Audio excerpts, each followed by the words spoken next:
kuanzia tupate ugatuzi hatujawahi kuwa na spatial plan, na kwa hivyo inamaanisha tumekuwa tukitumia pesa kinyume na sheria ya County Government Act 2012 na pia inahimizwa katika PFM Act, Public Finance Management Act, kwamba ni vyema mipango hiyo iwe imetekelezwa kabla ya kujumuisha CIDP na ADP ambayo inatekeleza mpango wa maendeleo kila mwaka.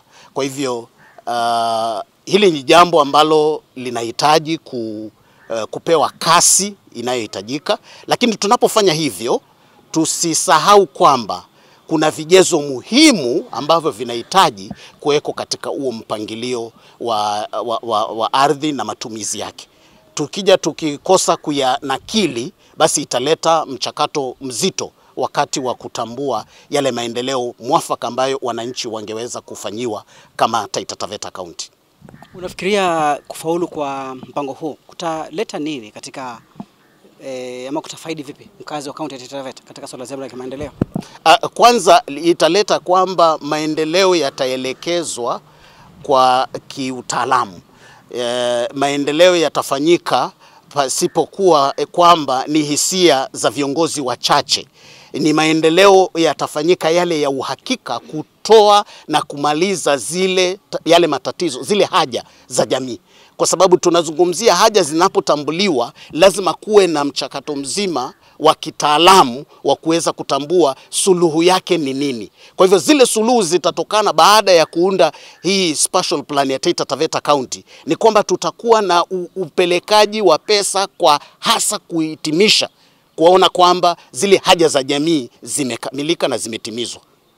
Swala zima la kupangilia siku hii ya leo ambao wananchi wamepewa nafasi ya kutoa maoni katika upangilio mzima wa ardhi na matumizi yake, uko vipi? Pengine mwananchi amepewa nafasi nzuri, unahisi maoni ambayo yatakayotolewa leo hii yatakuwa yamewasilisha ile kauli ya mwananchi kikamilifu? Nafikiri hilo tumewajulisha wanaofanya shughuli hii kwamba wahakikishe kwamba kwanza kumepotoka kwamba hakujaweza kuwekwa bayana mpangilio huu katika tovuti ya serikali ya kaunti. Kwa hivyo hilo linahitaji lifanyike kwa upesi, na pia kutolewe makataa ya kuona ni vipi sisi tunaweza kuwasilisha maoni yetu pia kwa waziri anayesimamia ardhi katika kaunti hii. Asante sana.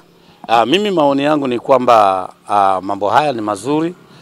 Mkutano ulikuwa mzuri, isipokuwa tu ni kwamba wameita wananchi kwa muda mfupi. The duration.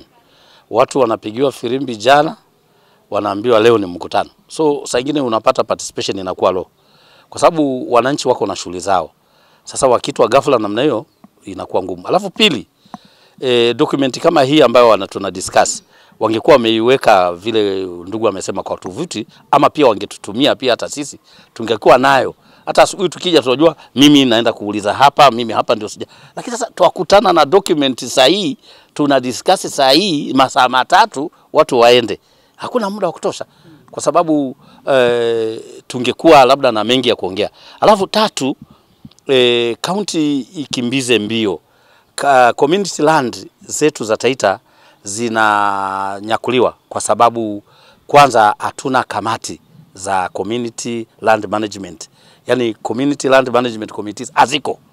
Zingekuwa in place ndio zingekuwa zina handle haya mambo kama yanafanyika mabomani, disputes, kuna mambo ya mpaka. Sasa mipaka yetu na National Park, Tsavo National Park East na Sisal Estate, hawaja kuja na hiyo catastrophe, tuone catastrophe map, tuone mipaka yetu iko wapi. Sasa tutazungumzia eneo lipi kwa ujumla.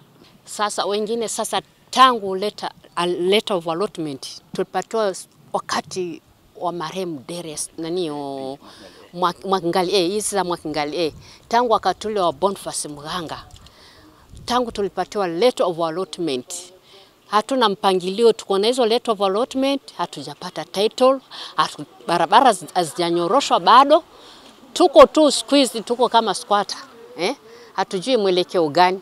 Na sangine umewacha mali pako, unangojea upimio ndo uanze kujenga. Sasa hiyo nafasi wezi jua sasa inaanza patiwa mtu mwingine, maana imekaa Sasa hiyo ndio mimi niko nayo kwa leo. Sina mambo mengine, tunaomba tupimiwe, barabara zinyoroshe, alafu kila mtu ajue ni atajenga vipi. Mimi labda tu kwa kuongezea vile mwenzangu amesema, tuko na kilio. Mbeleni tulikuwa Mwakingali yote imeshikanishwa settlement pamoja na Kedu. Settlement ikaje kawa settled, tukabaki Kedu. Kedu tumebaki hewani, hatujielewi. Barua wenye walipewa hazieleweki kwa sababu kuna wengi wenye walipatiwa barua wenye ambao hawana maplots, na wenye walipatiwa barua wenye wako na plots zao ni wachache, na wengi wako na numbers wenye wako na wenyeji wenye ambao walianzisha Mwakingali. Unakuta mtu mwingine labda ni mwanzilishi wa Mwakingali hiyo Kedu settlement, mpaka leo yeye hajawahi pata namba wala hajaonekana kokote, hajaorodheshwa kokote. Barua nyingi ni za hewani. Sasa kitu kama siku ya leo, ni mimi nilikuwa nafikiria kwamba labda leo ingekuwa vizuri pia kuliko tuambie leo kwamba sisi mkutano wa leo labda ni wa mipaka peke yake, locals baadaye. Ingekuwa vizuri pia hiyo ingekuwa imewekwa hapo ndani leo, tungekuwa at least tungejielewa ama tungejisemea tunataka aje, na tungeelezwa kwamba tujijue sisi watu kama watu wa Kedu sisi tuko wapi, kwa sababu mpaka sasa hivi hatujui sisi tuko serikalini tuko wapi, ama ni mashamba ya plot, sababu hatujui kesho na leo na kesho tutakuja kwenda wapi. Isije kawa ni historia kesho tutakuja kufukuzwa ikiwe ni shamba la serikali. Huo ndio uoga wetu. Kwa maoni yako wewe, ukiwa na uoga wako huo kama mama, unahisi mkutano wa leo, maoni haya wewe kauli zako zitakuwa zimewakilishwa pengine jinsi ambavyo umepangiliwa? Hapana, sijawakilishwa. Kwa sababu tulipofikia hapo kuuliza hapo tukaambiwa hiyo ni baadaye. Mambo ya local, mkutano utaitwa baadaye. Tumekaa hapo miaka kama alivyosema huyu dada. Tulipatiwa barua za allotment letter na marehemu bunge wetu aliyekuepo Boniface Muganga. Kutoka siku hiyo tuko hapo, hatusongi, haturudi nyuma. La pili, mkutano wa leo. Firimbi ilipigwa jana na wazee wa vijiji tuje kwa mkutano. Mkutano huu ni very sensitive. Mkutano huu unahusu maisha yetu na watoto wetu na wajukuu wetu. Maneno yanayozungumzwa ni ya kweli kabisa, lakini hayatuingii kwa sababu hatuelewi kwa nini mkutano uitwe kwa njia fupi hivyo. Swala la maji. Tumekuwa na shida ya maji. Hivi mimi ni mtu mzima na wajukuu. Lakini swala la maji limekuwa hapo tu. Na wajukuu wako kama kijana huyu. Sasa tulikuwa miaka ya nyuma tulikuwa tukachaguliwa kamati nikiwa mmoja. Kamati ikawa tukutana Mabomani. Kamati hiyo kaja Coast Water Board. Tukaenda tukaweka matangi, alama za matangi ya jengwe. Kule juu Mabomani kuna mama mmoja Mnubi alikuwa anaishi huko. Tukanunua kokoto na simiti tukabeba tukaenda tukafanya alama hapo. Tangi kubwa maji yatoke park yaje mpaka hapo. Tangi kubwa sana. Maji yakishaingia hapo yanatoka pale yanakuja moja kwa moja mpaka park wa balozi. Yanaingia pale alafu inaruka mpaka juu Mwakingali mlimani.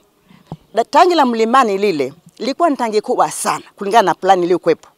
Ilikuwa ya supply Mbololo, ya supply Jekwat, ya supply Voito nzima. Tulikuwa sote tunaoga na shawa. Na wakawa na propose kwamba tupate mzima tu, ambapo hiyo bomba hilo lingetusaidia sana. Lakini kufikia hivi ninavyozungumza leo sikuelewa kulienda nini. Maana hizo kamati zilienda fish yakaporomoka. Tuna shida ya maji mpaka asubuhi ya leo. Wajukuu wetu wanapata shida kama sisi si wa Kenya na sisi ni wa Kenya. Kwa hivyo mkutano huu kimimi ama kimaoni yetu wengi hawakutusaidia. Ni kama wametupotezea muda. Tumekuja tangu saa 3, maana tumeambiwa unaanza saa 4. Tumekuja kwanza saa ngapi? Saa 6. Ndio wameanza kuja. Sisi ni watu tunajitegemea. Utapigiwaje firimbi njoo kesho saa 4 kwa mkutano? Hao wenye kualika mkutano wanakuja baada after 2 hours. Hiyo that's not fair. Tunataka mambo yafanyike kisawa na sote ili tuwaheshimu na wao tuheshimu. Hivyo ndivyo kunakwenda. Asante sana. Kulingana na mwaliko wa leo wa ardhi, hii special plan kwa kweli ina udanganyifu mwingi. Hawakukapcha yale mambo wananchi walipendekeza hapo mbeleni. Na imebainika hivyo kwa sababu hata vile walipanga masaa, wamevuta masaa zaidi kuliko vile waliahidi wananchi wafike saa 3, wao wamekuja saa 6. Kumbe wamekuja na uongo mtupu kwa sababu ili wananchi wasipate masaa yao ya kuuliza maswali na kutaka kujua ni kwa nini. Kwa sababu kuna mipaka tulikuwa tumependekeza wakati wa majadiliano public participation, wakati ule ikiwa mwaka jana, nafikiri kwa November. Tulitaka kujua mipaka tangu zamani municipality ilikuwa imefika Voi Safari Lodge, na kulikuwa na councillor alikuwa akiwakilisha hapo Voi East, ambapo alikuwa ameajiriwa kazi Voi Safari Lodge, na ikawa anawakilisha sehemu hiyo ili kusudi wale watu wa upande wale wafanyikazi wa Voi Safari Lodge pamoja na ofisi za KWS wawe kiwakilishwa na municipality ya Voi. So tunashangaa leo KWS imechukua ile sehemu, inasema ni yao. Vile walivyopata hiyo sehemu mpaka sasa hatujajua, kwa sababu sheria za mashamba inatakiwa wakati mnapo plan kufanya adjudication ama planning ya town planning ama survey, ni lazima pande zote mbili zishirikishwe. Je, wao walipata vipi title deed na walipata vipi boundary yao na wakatofautisha na ya wananchi Taita Taveta mpaka ikabainika watolewe nini title deed? Hiyo njia iliyofuatiliziwa ni ipi ambapo haikuwa kisawa, ama ilikuwa kisawa kivipi ikiwa mwananchi mwenyewe hakuwakilishwa kwa county government na pia na municipalities na Taita Taveta wakati ule ikiwa Taita Taveta district? Wale maafisa wote husika hawakuhusishwa. Kulingana na mpangilio wa leo, kusema ukweli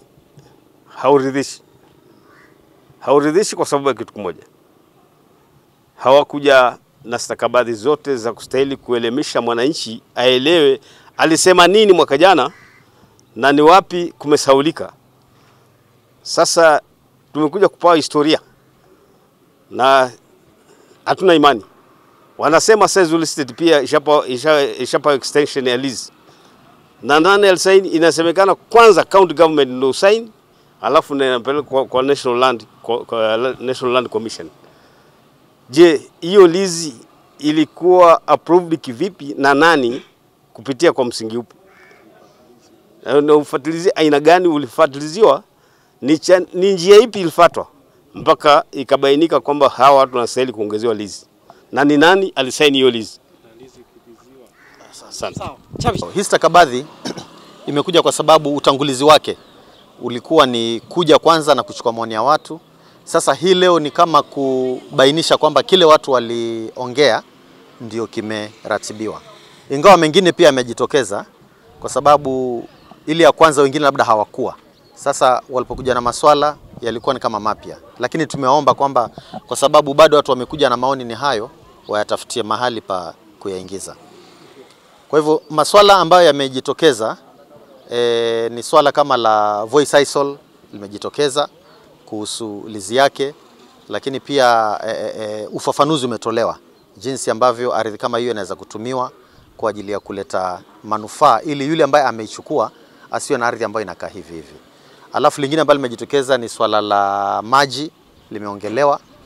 Watu wametoa hisia zao kwamba swala maji limekuwa nyeti, maana kuna ile kuelewa kwamba maji yanatoka hapa Mzima Springs, lakini saa nyingine nafikia kwamba hayatoshi watu wa hapa. Kwa hivyo imejitokeza kwamba watu wanahitaji haya maji kwa ajili ya masuala yao, matumizi yao, na pia hata ikiwezekana mengine yawasaidie katika hali ya kilimo. Na kwa upande huo ikatajwa kama Njoro Kubwa imetajwa, mambo ya boreholes yametajwa. Kwa hivyo ni mpangilio ambao wakifuata vile wanaweza kutekeleza kwa njia ambayo inastahili, basi italeta manufaa kwa watu. Kwa hivyo ombi letu ni kwamba yale maoni yametolewa yatekelezwe, maana pia hakuna haja yote ya kutoa maoni alafu istakabadhi inaketi bila kutekelezwa.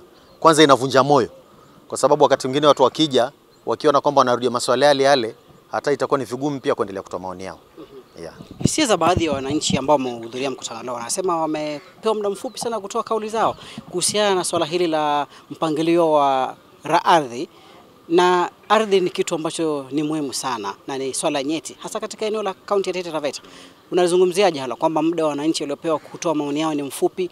Kwanza wamepewa taarifa ya kuitwa kwa mkutano muda mfupi sana. Muda waliopewa pia ni mfupi, na baadhi ya maswali mengine ya kuzungumzia changamoto ya masuala ya kupeana title deeds kama hayakuwa yanazungumziwa kirefu zaidi. Labda Kile ambacho naweza sema kuhusiana na muda ambao watu wamepewa, unajua tuko katika dunia ya dijitali, na mimi ninavyokumbuka swala hili la huu mkutano nimeliona karibu juma moja na kitu likiwa katika mitandao.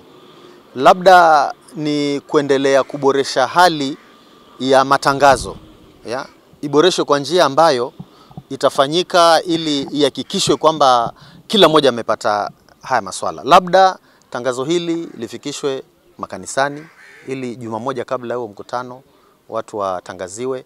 Labda katika hafla mbalimbali, kwa mfano wakati huu tumekumbwa sana na hili swala la mazishi. Kila mahali linatokezea. Labda wakati hao viongozi wanapoamka pia kuongea, hao wetu ambao wanatoa rambirambi hapa na pale, watoe tangazo kama hilo ili kusudi. Alafu watu wenyewe, mtu akisikia pia aambie mwenzake, italeta maana zaidi. Lakini kuna moja pia ambalo nimeona kama lingefanyika ingesaidia, ni kutoa stakabadhi mapema. Kwa sababu hapo ndani ya mkutano nimesikia mmoja akiongea kwamba stakabadhi ingetakana itolewe hata iwe kwa county website, ambapo kila mmoja atafikia, ili unapokuja kutoa changizo zako unatoa ukiwa umefahamu unachangia eneo gani. Nafikiri ingekuwa kwa ufasaha zaidi, lakini nakubaliana na wananchi, manake wananchi wakisema kwamba hawakupata haya matangazo kwa wakati unaostahili, wako na haki yao kuelezea hisia zao kwamba labda wangehitaji kwamba ifanyike kwa njia bora zaidi.